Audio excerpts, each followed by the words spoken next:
नमस्कार, colonel Ajay, CEO Ajay astro money group first global astro finance digital channel से आपसे मुखातिब होता हूं। आज 7 नवंबर सन 2023 मंगलवार। दोस्तों कॉटन कपास के ऊपर हम लगातार आपको अपडेट और विश्लेषण आप तक पहुंचा रहे हैं। खबर निकल के आ रही है कि चीन में रुई की ऑक्शन में फिर गिरावट देखने को मिल रही है और पाकिस्तान के रुई बाजार पर संकट आ गया है। जानिए पूरी रिपोर्ट विस्तार से। दोस्तों इससे पहले हम आगे बढ़े कि आपसे एक विनम्र अनुरोध है कि यदि आप हमारे चैनल पर नए हैं और पहली बार आए हैं और अभी तक सब्सक्राइब नहीं किया है तो उसको सब्सक्राइब करना बिल्कुल ना भूलें यदि पसंद आए तो। साथ साथ यदि आप फेसबुक पे देख रहे हैं तो आप फेसबुक पे हमारे पेज को फॉलो अवश्य कीजिए ताकि हम आप तक सारी जानकारियाँ नोटिफिकेशन के जरिए पहुँचा पाएँ।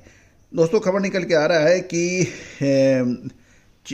पाकिस्तान में गैस की कीमतों में 193% बढ़ने की वजह से कपड़ा मिलों का घाटा बढ़ गया है और जिसके कारण रुई की कीमतों में गिरावट जारी है। खबर यह भी निकल के आ रही है कि पाकिस्तान का रुई मार्केट इस समय खराब स्थिति में है और पाकिस्तान में गैस की कीमतों में 193% की वृद्धि होने से कपड़ा मिल के उत्पादन में कटौती कर रहे हैं। वर्तमान में पाकिस्तान में रुई की कीमतें 7,000 रुपये प्रति 40 किलोग्राम है, जिसके मुकाबले सरकार ने न्यूनतम समर्थन मूल्य 8,500 रुपये प्रति 40 किलो निर्धारित किया है।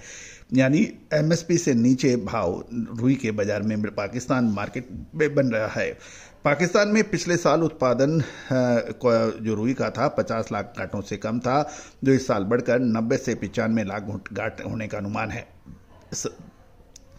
पाकिस्तान में 115 लाख गांठ उत्पादन का लक्ष्य रखा गया था, जो लक्ष्य से 90 से पिछड़कर 90 से 95 लाख गांठ होने का अनुमान है, लेकिन ये पिछले साल के 50 लाख गांठों से लगभग दुगना है।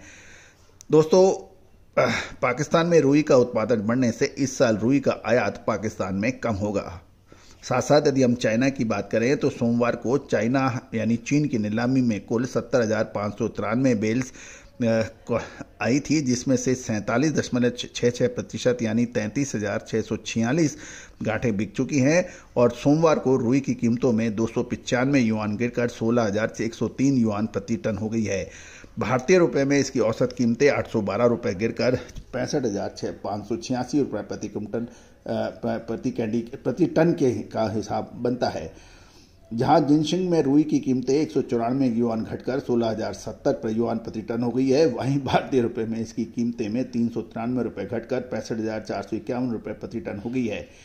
चीन में चालू वर्ष की नीलामी में 31 जुलाई से 6 नवंबर तक 50.10 लाख गांठ की बिक्री हुई है, जो कुल ऑफर का 73.45% है। गौरतलब है कि एक गांठ 170 केजी की मानी जाती है। दूसरी ओर एक महत्वपूर्ण घटनाक्रम भारत में भी बन रहा है कि तमिलनाडु में 600 ओपन और स्पिनिंग मिलें आज से हड़ताल पे जा रही हैं। खबर निकल के आ रही है कि कोयम्बटूर के स्पिनिंग मिल्स एसोसिएशन ने घोषणा की है कि तमिलनाडु की 600 स्पिनिंग मिल 7 नवंबर से हड़ताल पर जाएगी, यानी आज से।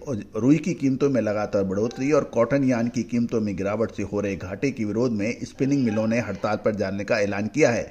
चूंकि सरकार ने रुई के आयात पर 11% शुल्क लगा दिया है, इससे विदेशी सस्ते रुई का आयात नहीं किया जा सकता है। यह हड़ताल 7 नवंबर से 30 नवंबर तक चलेगी।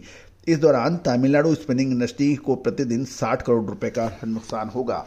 दोस्तों ये एक महत्वपूर्ण घटनाक्रम है, क्योंकि स्पिनिंग मिल के हड़ताल पे जाने से इसका असर भारत के दूसरे राज्यों की स्पिनिंग मिलों को पे ही पड़ेगा और इससे जो यानी 7 नवंबर से 30 नवंबर के बीच के जो 23 दिन हैं, ये एक महत्वपूर्ण घटनाक्रम है और इससे कॉटन इंडस्ट्री के पर प्रभाव पड़ सकता है।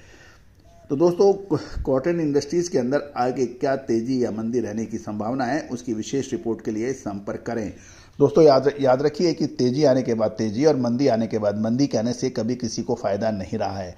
कॉटन कपास हो या फिर गेहूं, मक्का, बाजरा या फिर मसाले या फिर ऑयल सीड्स यानी सोयाबीन, सरसों, इस पर हमारे विशेष विश्लेषण सही साबित हुए हैं और तेजी आने से पहले हमने तेजी के संकेत दिए हैं और मंदी आने से पहले इसका अंदेशा जाहिर किया है। साथ साथ देश दुनिया की खबर से भी आपको लगातार रूबरू कराया है।